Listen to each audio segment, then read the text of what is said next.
Hello students, निर्मल PG college की online classes में एक बार आपका पुनः स्वागत है। My self Paritosh Sharma. BSc first year की जो हमारी diversity of microbes and Thallophyta की जो ये बुक है, इसके अंतर्गत हमारी 4th यूनिट अभी स्टार्ट हो चुकी है। और 4th यूनिट के अंतर्गत जो हमारे टॉपिक्स थे वो 4th यूनिट में टॉपिक्स हम कवर कर रहे थे अपने फंजाई के बारे में, और फंजाई के जनरल कैरेक्टर्स एंड क्लासिफिकेशन के बारे में हम डिस्कस कर रहे थे। तो जनरल कैरेक्टर्स को हम पढ़ चुके थे, और जनरल कैरेक्टर्स को पढ़ने के बाद हमने ये देखा कि डिवीजन माइकोटा के अंतर्गत फंजाई को रखा जाता है, ठीक है ना। डिवीजन माइकोटा के अंतर्गत आईसीबीएन ने क्लासिफिकेशन में इसके लिए एक अलग डिवीजन बनाया जिसको नाम दिया गया माइकोटा डिवीजन। और माइकोटा डिवीजन को भी दो सब डिवीजन्स में डिवाइड किया गया, मिक्सोमाइकोटिना और यू माइकोटिना। तो मिक्सोमाइकोटिना के मेन कैरेक्टर्स के बारे में डिस्कस किया। प्रीवियस लेक्चर में हमने देखा कि वेजिटेटिव बॉडी जो होती है, ये वेजिटेटिव बॉडी मल्टी न्यूक्लिएटेड होती है, और इसके अलावा नेक्ड प्रोटोप्लाज्म होता है, ठीक है ना। वेजिटेटिव बॉडी कैसी होती है? पहला पॉइंट आता है इसमें हमारा कि वेजिटेटिव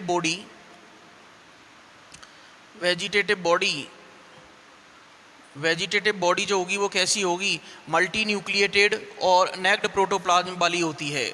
मल्टी न्यूक्लिएटेड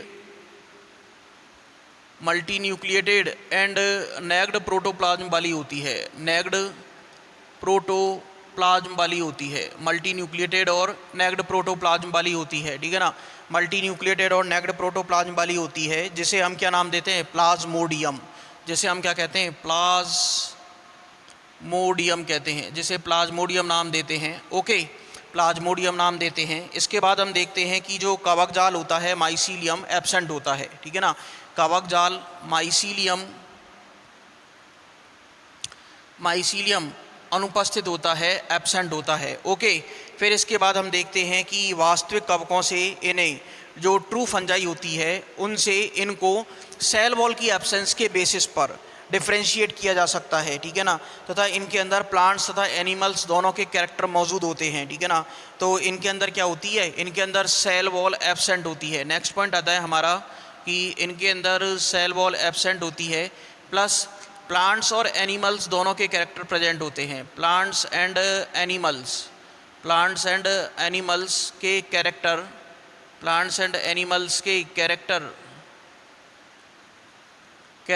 प्रेजेंट होते हैं। प्लांट्स एंड एनिमल्स के कैरेक्टर प्रेजेंट होते हैं। ओके, फिर नेक्स्ट पॉइंट आता है इसके अंतर्गत कि प्लाज्मोडियम में सेल वॉल एब्सेंट होती है तथा यह पूर्ण कायफलिक होता है। प्लाज्मोडियम के अंदर सेल वॉल एब्सेंट होगी तथा पूर्ण कायफलिक होता है। इसके अलावा धानी बीजाणुओं में सेल्यूलोज से बनी हुई भित्ति पाई जाती है, ठीक है ना। जो इनके स्पोर्स होते हैं उनमें सेल्यूलोज की सेल वॉल पाई जाती है, जो स्पोर मियोसिस के दौरान बनते हैं, मियोसिस के द्वारा बनते हैं, ठीक है ना। जो स्पोर्स होंगे, सेल वॉल ऑफ स्पोर,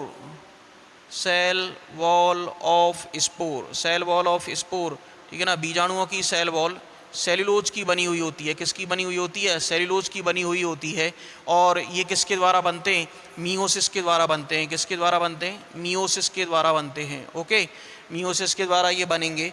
फिर इसके बाद हम देखते हैं कि अधिकांशतः ये सेप्रोट्रॉफिक प्रकार के होते हैं, लेकिन कुछ शैवाल जो होते हैं, कुछ एल्गी जो होती है, वो ट्रू फंजाई तथा हायर प्लांट्स के ऊपर परपोषी के रूप में भी पाई जाती है। एल्गी पाई जाएगी ट्रू फंजाई के ऊपर या फिर हायर प्लांट्स के रूप में। इन्हें जब इस प्रकार की कंडीशन हमको देखने को मिलती है कि एल्गी ट्रू फंजाई के ऊपर या हायर प्लांट्स के ऊपर परपोषी के रूप में रहती है, यानी पैरासिटिक लाइफ जीती है, तो इसे हम कहते हैं श्लेष्मी कवक, ठीक है ना। म्यूसिलेजिनियस फंजाई या अवपंक फफूंद स्लाइम मोल्ड्स कहते हैं, जिन्हें हम क्या कहते हैं? स्लाइम मोल्ड्स कहते हैं। ओके, स्लाइम मोल्ड्स कहते हैं। अब दूसरा हमारा सब डिवीज़न आता है यू माइकोटिना। नेक्स्ट सब डिवीज़न आएगा हमारा दूसरा सब डिवीज़न आता है हमारा सब डिवीज़न नेक्स्ट आता है यू माइकोटिना, ठीक है ना। दूसरा सब डिवीज़न आता है हमारा यू माइकोटिना, ठीक है ना। यू माइकोटिना, तो इसमें हम देखते हैं कि इस सब डिवीज़न की कवकों की ट्रू फंजाई कहते हैं। इस सब डिवीज़न की जो फंजाई होती है इन्हें हम ट्रू फंजाई भी कहते हैं, ठीक है ना। यू माइकोटिना की जो फंजाई होती है इन्हें हम क्या नाम देते हैं? ट्रू फंजाई भी कहते हैं। क्या कहते हैं? ट्रू फंजाई भी कहते हैं। ओके, तो इसके बाद हम देखते हैं तथा अवपंग फफूंद स्लाइम मोल्ड्स के समान प्लाज्मोडियम स्टेज तथा भक्ष्यपोषिता नहीं पाई जाती है। ठीक है ना, प्लाज्मोडियम स्टेज एब्सेंट होगी इनके अंदर और फैगोसाइटोसिस की एब्सेंस होती है। कुछ यूनिसेलुलर फंजाई को छोड़कर सभी फंजाई का जो थैलस होता है, कुछ यूनिसेलुलर फंजाई को छोड़ करके सभी फंजाई का जो थैलस होता है यह हाइफा से मिलकर बना हुआ होता है। ठीक है ना, कुछ यूनिसेलुलर फंजाई को छोड़ करके सभी फंजाई का थैलस हाइफा से मिलकर बना हुआ होता है तथा कई हाइफा मिलकर के कवक जाल माइसीलियम का निर्माण करते हैं। यानी एक यूनिट तो क्या कहलाती है? हाइफा कहलाएगी। ओके, और हाइफा मिलकर के किसका निर्माण करती है? माइसीलियम का निर्माण करती है। और माइसीलियम क्या कहलाएगी? Plant body. और एक तंतु क्या कहलाएगा? इसका हाइफा कहलाता है। ओके, फिर इसके बाद हम देखते हैं कि अधिकांश कवकों की सेल वॉल काइटिन की बनी हुई होती है। सेल वॉल किसकी बनी हुई होती है? सेल वॉल काइटिन की बनी हुई होती है। सेल वॉल किसकी बनी हुई होती है? काइटिन की बनी हुई होती है। ओके, फिर इसके बाद हम देखते हैं नेक्स्ट पॉइंट के ट्रू फंजाई में सेप्टा एब्सेंट होते हैं। ठीक है ना, ट्रू फंजाई के अंदर क्या क्या? सेप्टा एब्सेंट होंगे। ठीक है ना, सेप्टा एब्सेंट होते हैं। सेप्टा कैसे होते हैं भैया? सेप्टा एब्सेंट होते हैं।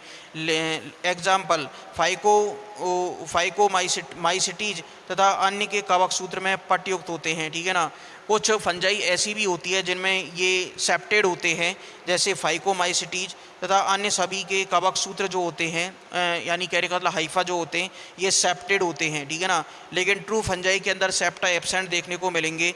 सेल वॉल्स में केंद्रक झिल्ली न्यूक्लियर मेम्ब्रेन तथा केंद्रिका युक्त न्यूक्लियोलस युक्त केंद्रक उपस्थित होता है। सेल्स के अंदर न्यूक्लियर मेम्ब्रेन वाला सेल्स में हमको जो न्यूक्लियस मिलेगा वो कैसा होगा?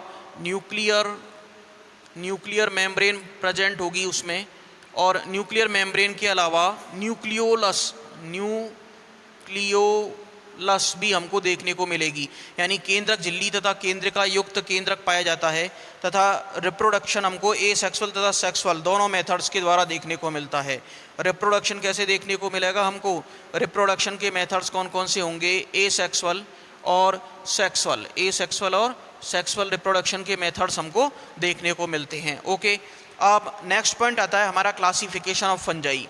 देखिए, क्लासिफिकेशन ऑफ फंजाई जो दिया गया था, कवकों का जो सर्वमान्य वर्गीकरण प्रस्तुत किया गया, ये कवकों का सर्वमान्य वर्गीकरण एलेक्सोपोलस ने अपनी पुस्तक, एलेक्सोपोलस एक साइंटिस्ट था, उसने अपनी पुस्तक लिखी इंट्रोडक्टरी माइकोलॉजी। ठीक है ना, इंट्रोडक्टरी माइकोलॉजी में सन 1962 में प्रकाशित किया तथा पब्लिश हुआ ये 1962 में। इंट्रोडक्टरी माइक्रोबायोलॉजी एक बुक थी जो कि एलेक्सोपोलस के द्वारा लिखी गई और 1979 में मिम्स के साथ मिलकर के इसे संशोधित किया गया तथा सभी कवकों को माइकोटा डिवीजन में रखा गया। ओके, माइकोटा डिवीजन को सेल वॉल की प्रेजेंस के बेसिस पर दो सब डिविजन्स में बांटा गया, मिक्सोमाइकोटेना और यू माइकोटेना। तो एक बार हम इसको अपने बोर्ड के मैटर को रब कर देते हैं, फिर इसके बाद देखते हैं क्लासिफिकेशन के बारे में।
तो नेक्स्ट पॉइंट आता है हमारा क्लासिफिकेशन ऑफ फंजाई। ठीक है ना, classification of fungi.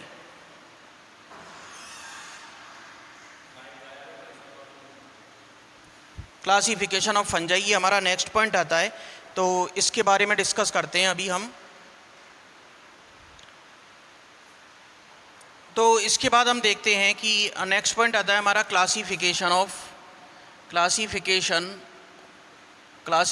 Of fungi, ठीक है ना, क्लासिफिकेशन ऑफ फंजाई, जिसके बारे में मैंने आपको अभी ये बताया कि क्लासिफिकेशन ऑफ फंजाई के बारे में कि कवकों का जो सर्वमान्य वर्गीकरण था, जो मोस्टली प्रपोज्ड क्लासिफिकेशन था, ये एलेक्सोपोलस और मिम्स के द्वारा दिया गया, ठीक है ना। सबसे पहले जो फंजाई का क्लासिफिकेशन दिया गया था वो एलेक्सोपोलस ने अपनी पुस्तक इंट्रोडक्टरी माइकोलॉजी के अंतर्गत 1962 में दिया गया, और 1972 में मिम्स ने और एलेक्सोपोलस ने दोनों ने मिलकर के जो कमियां थी उनको दूर करते हुए फंजाई का नया क्लासिफिकेशन, एक अपडेटेड क्लासिफिकेशन प्रस्तुत किया, और सभी कवकों को, सभी फंजाई को माइकोटा डिवीजन में रखा गया। और आगे चल करके माइकोटा डिवीजन को सेल वॉल की प्रेजेंस के बेसिस पर दो सब डिविजन्स में डिवाइड कर दिया गया, मिक्सोमाइकोटेना और यूमाइकोटेना। जैसा कि हम अभी देख चुके हैं कि मिक्सोमाइकोटेना जो होते हैं ट्रू फंजाई नहीं होते, इनके अंदर सेल वॉल एब्सेंट होती है, और यूमाइकोटेना के अंतर्गत सेल वॉल प्रेजेंट होंगी, ठीक है ना। तो पहला हम सबसे पहले लिखते हैं डिवीजन माइकोटा। सबसे पहले क्या आएगा इसमें, डिवीजन माइकोटा। डिवीजन कौन सा होगा हमारा, माइकोटा डिवीजन होगा। अब माइकोटा डिवीजन को दो भागों में डिवाइड कर दिया गया, मिक्सोमाइकोटेना और यूमाइकोटीना। इसको दो भागों में डिवाइड कर दिया गया, मिक्सोमाइकोटीना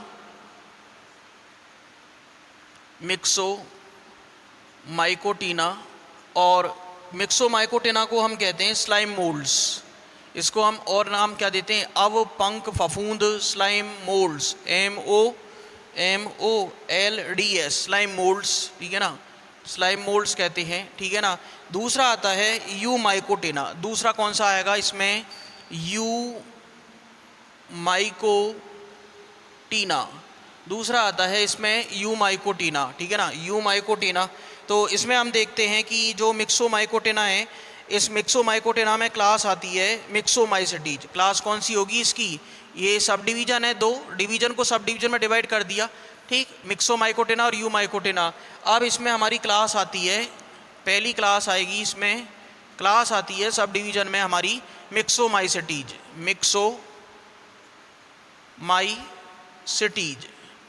मिक्सोमाइसिटीज, ये पहली क्लास आ गई, ठीक है ना, मिक्सोमाइसिटीज। अब मिक्सोमाइसिटीज ये क्लास आ गई। इधर हम देखते हैं कि इधर हमारा जो यूमाइकोटेना सब डिवीजन है, इस यूमाइकोटेना सब डिवीजन को 9 क्लासेज में डिवाइड किया गया है, ठीक है ना। वास्तविक जो ये हमारी फंजाई की का जो सब डिवीजन था, इसको 9 क्लासेज में डिवाइड किया गया है, ठीक है ना, 9 क्लासेज में डिवाइड किया गया है। अब 9 क्लासेज में पहला आता है, पहली क्लास आएगी काइट्रीडी ठीक है ना, काइट्रीडी माइसिटीज, CHYTRI, पहली क्लास आएगी इसमें CHYTRI, काइट्री, है ना, काइट्रीडियोमाइसिटीज,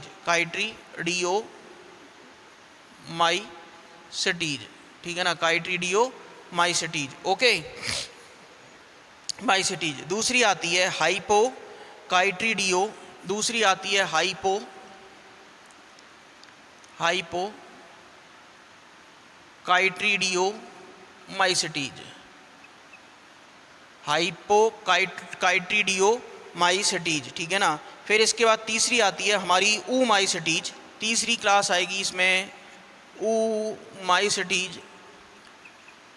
ऊमाइसिटीज।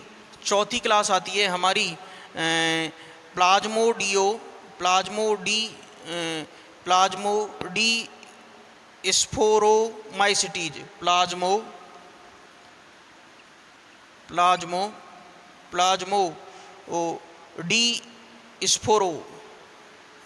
प्लाज्मोडिस्फोरो SPHORO, ठीक है ना, प्लाज्मीडिस्फोरोमाइसिटीज, ओके, माइसिटीज। ये अगली क्लास आएगी। पांचवी क्लास आती है इसमें हमारी, पांचवी क्लास आएगी इसमें ट्राइकोमाइसिटीज।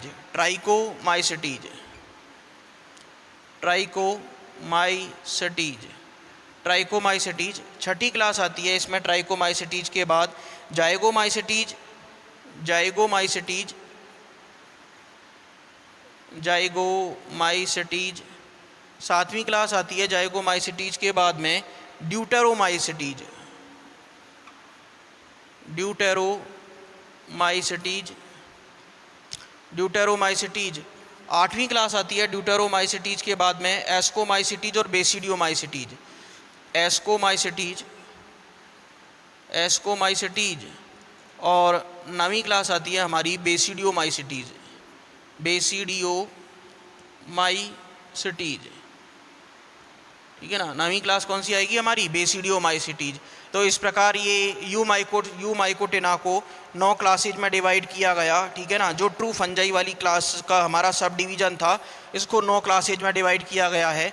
और जो फॉल्स फंजाई है या फिर उसको हम नाम दे सकते हैं स्लाइम मोल्ड्स, इसके अंतर्गत केवल एक ही क्लास आती है हमारी मिक्सोमाइसिटीज। ठीक है ना, तो हमको ज़्यादातर जो हमारा हम 11th-12th के अंतर्गत देखते थे कि 11th-12th में एस्कोमाइसिटीज है, बेसिडियोमाइसिटीज है, ड्यूटेरोमाइसिटीज है और जाइगोमाइसिटीज है। इन 4 क्लासेज के बारे में हम अध्ययन करते थे। लेकिन अब यहाँ पर हमारा जो थोड़ा सा डिटेल्ड हो जाएगा, ये फंजाई का जो मैटर है हमारा डिटेल्ड क्लासिफिकेशन हो जाएगा।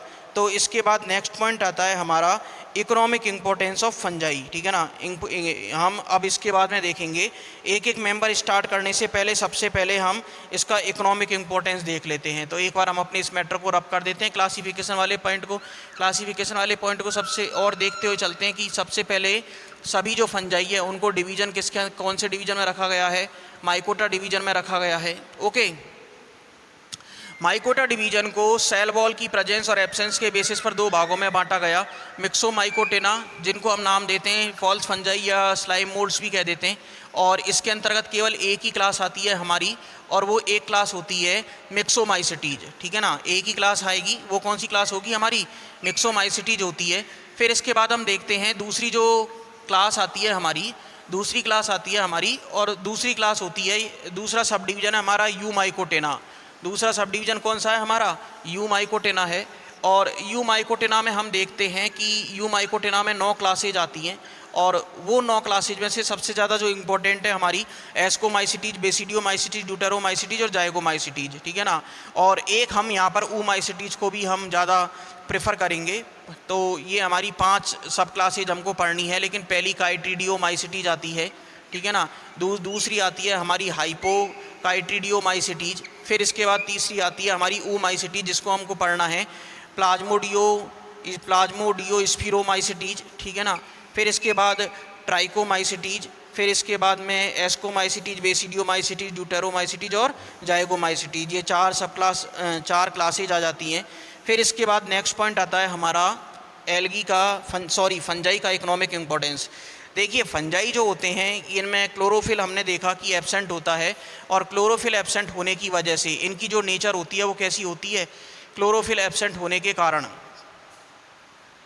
फंजाई कैसे देखने को मिलते हैं हमको? सेप्रोट्रॉफिक होते हैं, पैरासिटिक प्रकार के होते हैं, यानी कहने का मतलब ये हेट्रोट्रॉप्स होते हैं, परपोषी होते हैं। ठीक है ना, तो नेक्स्ट पॉइंट आता है हमारा economic importance of fungi.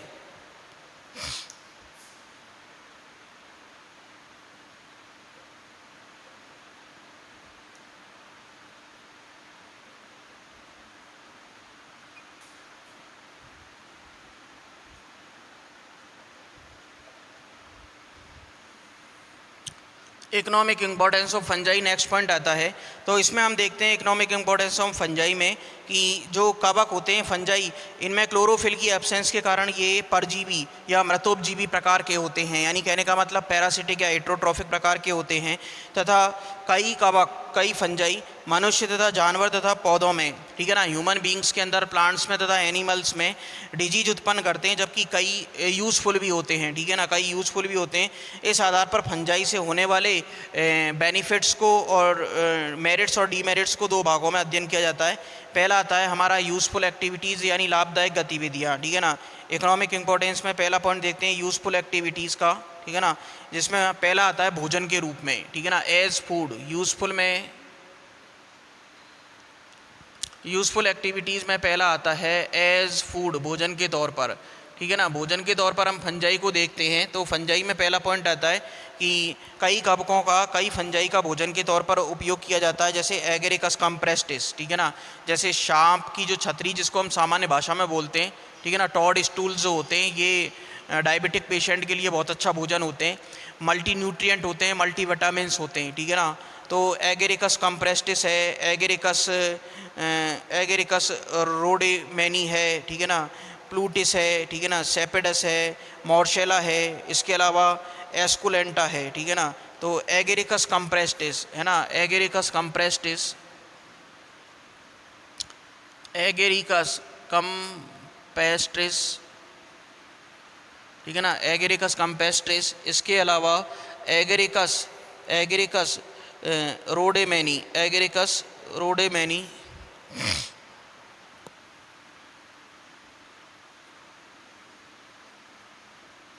Agaricus रोडेमेनी है ना, ROADMANY है ना, रोडेमेनी, ठीक है ना, एगेरिकस रोडेमेनी। इसके अलावा प्लूटियस है, स्पीडस है ना, PLU है ना, TIUS, ठीक है ना, TIUS प्लूटियस है, ठीक है ना। इसके अलावा एक आता है सेपिडस, SEPIDUS,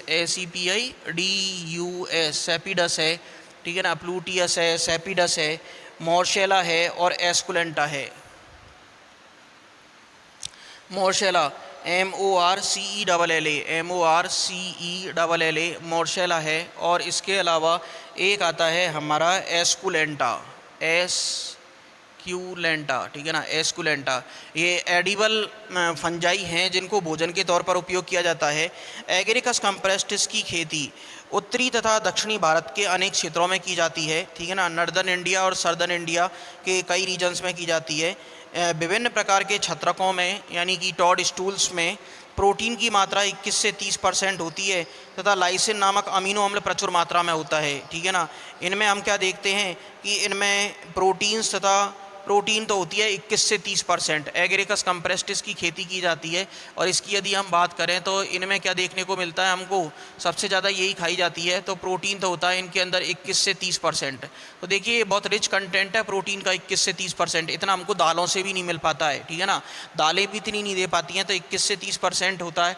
प्लस इसके अलावा हम देखते हैं कि 21 से 30% प्रोटीन होने के अलावा इनमें लाइसिन नामक अमीनो अम्ल जो होता है, लाइसिन नामक जो अमीनो अम्ल होता है इसकी प्रचुर मात्रा होती है, ठीक है ना। लाइसिन नामक अमीनो अम्ल बहुत ज़्यादा अबेंडेंसी में पाया जाता है।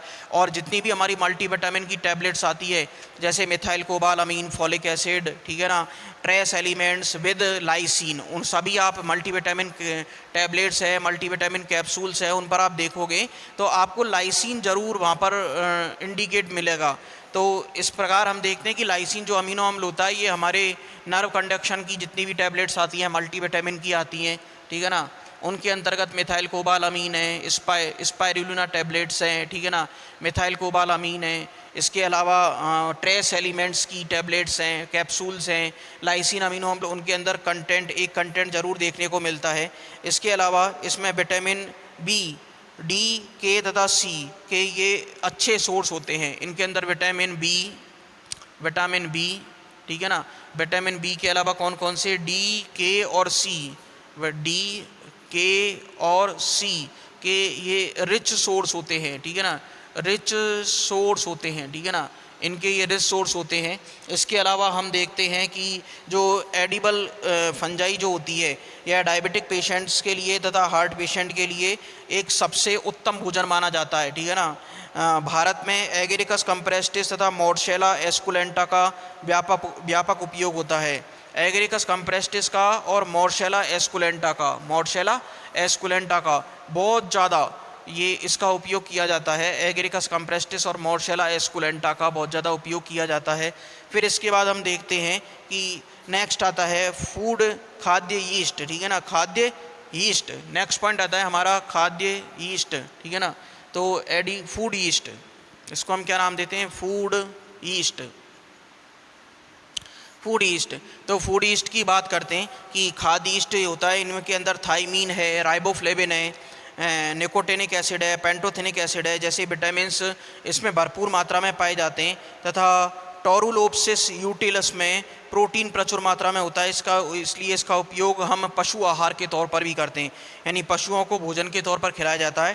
टोरुलोप्सिस यूटिलिस, टोरू ठीक है ना, टोरुलोप्सिस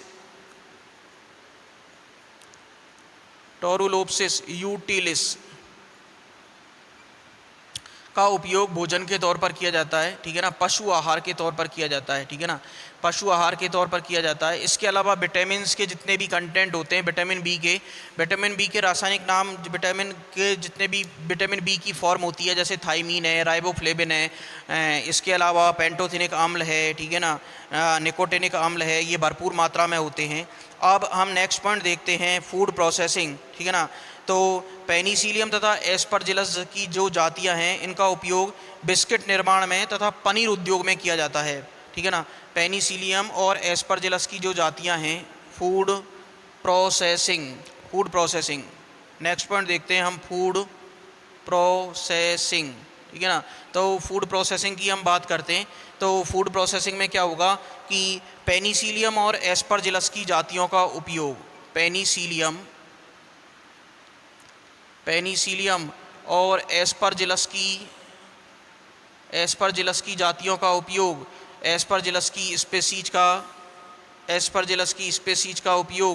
एस्परजिलस की जातियों का उपयोग बिस्किट निर्माण में तथा पनीर उद्योग में किया जाता है। किसमें? बिस्किट निर्माण